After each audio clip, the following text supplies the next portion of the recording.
Hi everyone, today we're joined by Gazala, who's going to tell us a little bit about her journey so far and what she plans to do for the upcoming match cycle. She's one of our residency prep vlog participants, and we'll be checking in with her along the way. So Gazala, can you give us some background on where you're from and where you started your medical journey? Sure, thank you so much for having me. And as everyone already knows, I'm Gazala Hitawala. I'm from India. I started my medical school in 2014 from India. I did complete my graduation from R&D Medical College in India, which is a government-funded medical school. And I completed my graduation in 2020, after which I applied for the match cycle. And then I got into a prelim position in IM. So currently I am just 1 week into my IM residency, PGY1. Yep. Amazing. So you have some experience in the application process. Mhm. So where are you in regards to the application process for this next cycle? Yep. So to be honest, I have not started anything for this cycle yet. And mostly because, like, as soon as I got my match, I wanted to take my step 3 because I did not want to delay it any further, because I knew that I would get busy when intern year starts. So I just got done with that. I was back home, spent like almost a month with my family. I'm back here. And now my first goal is to, just be my best at what I'm doing right now. And it is, time consuming and occupying. So the remaining time that I have, I'm mostly spending time sleeping or cooking. So that's what I'm doing so far. But in terms of the personal statement, I do collect things what I need to do, but I have not started putting things into action yet. So one thing that plays as an advantage for me is that because I already applied, I have my application also saved into Eras. So the next time when I will be paying for that, my application would automatically pop up. So it's just that I need to edit few things. So I don't really need to worry about that. Only just add extra things and then have my personal statement. So my top priority right now is to get started with the personal statement, but Okay. nothing so far. Sounds like you have a plan. So just to go back a little, why did you choose the US for continuing your medical education? Yep, that's a good question. So when I was in my medical school, I was actually like in my third year of medical school when I had to make a decision whether I wanted to continue in India or if I wanted to go the other way around and try something else. And at that point, I was thinking about, okay, maybe I should take some subscription and start preparing for the pre-PG exam that happens in India to get into a residency. And one fine day, I was just sitting and discussing it with my mom, and my mom just suggested that why don't you, try explore about US. And it never came across my mind, and I never thought that my family would ever be open to that idea, because all my life I've been grown up in India and I never thought about that. So when my mom pitched that, it was just like, you got feathers that okay, now you can do anything you want.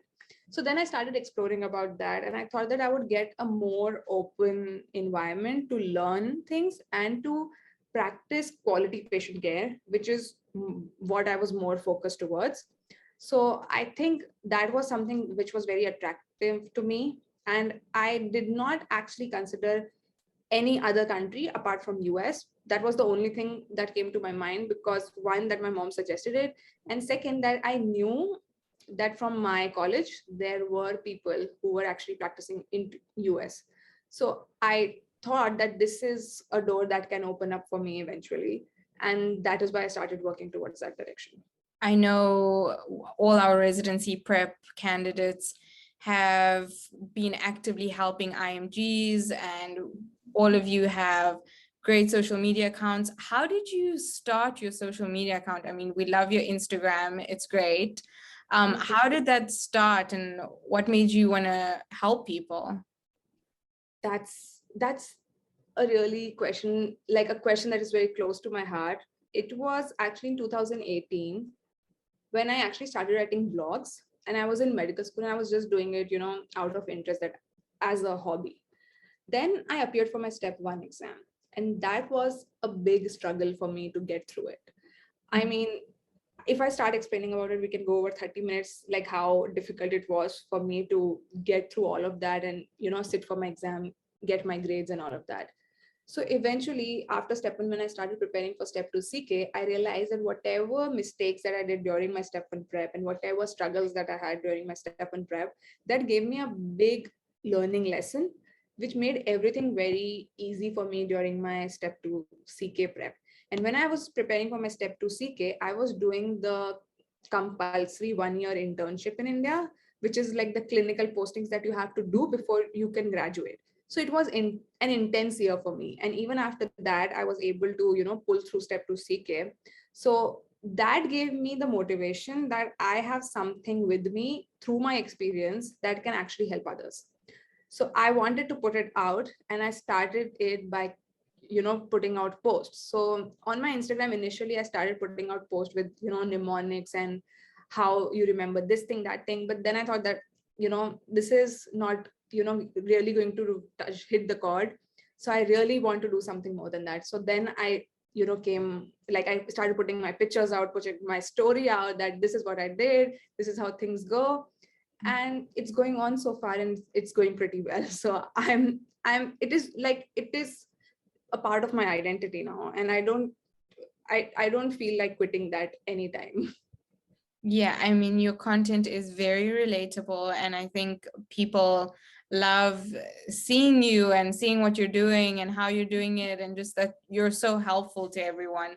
So we're definitely looking forward to all your upcoming residency intern year content. That's going to be interesting. And yeah, so what's next for you in the application cycle? I know you mentioned that you want to concentrate on your prelim year, but what is next on your list to prepare for? Yeah, so as I said, my first priority is to start putting down things for my personal statement. Mhm. The last math cycle, I realized that your personal statement does play a very important role in your application, because it is just a snapshot of who you are, and you really want to give a good impression in that. So I mean, I tried my best last time, but obviously, like, nobody is perfect. So I'm trying to learn from that how can I make it better, how can I highlight different things about me, and not being very, not putting it on the face, but putting it in a way that you are still highlighting it, but you are not rubbing it off. So I want to do that. And the reason why I have not yet started putting out things, because I know that in my intern year, I'm going to get a lot of new experiences, and I want to inculcate them into my personal statement as well. So what my idea right now is that I would start writing about whatever comes to my mind from the journey that I have had so far, and all these bits and pieces I would then put together. So that is the primary thing that I need to do. As I said, in terms of my CV, I don't have to do much because I already have one. And other than that, I would definitely try to get letters from the program that I am at currently. So again, that would only be possible if I work here well. So that is why my idea is to not compromise my work in any situation, because that can affect my application in a way. So yeah, so far this is the plan. Okay, that's a great start. And any parting words for anyone who is starting their residency application process? If you think back to this time last year, what were you doing? What position were you in? And how were you preparing for your application? So if I look back in June, I was nowhere close to preparing anything for my application. So we are in June right now, and if anyone who is close to this month and maybe watching this video in the future and thinking that, oh my God, I've not started, I guess it's fine. I mean, it's better that you start early, but even if you haven't started, it's never too late. So get started with the small little things that you would need, but don't stress about anything.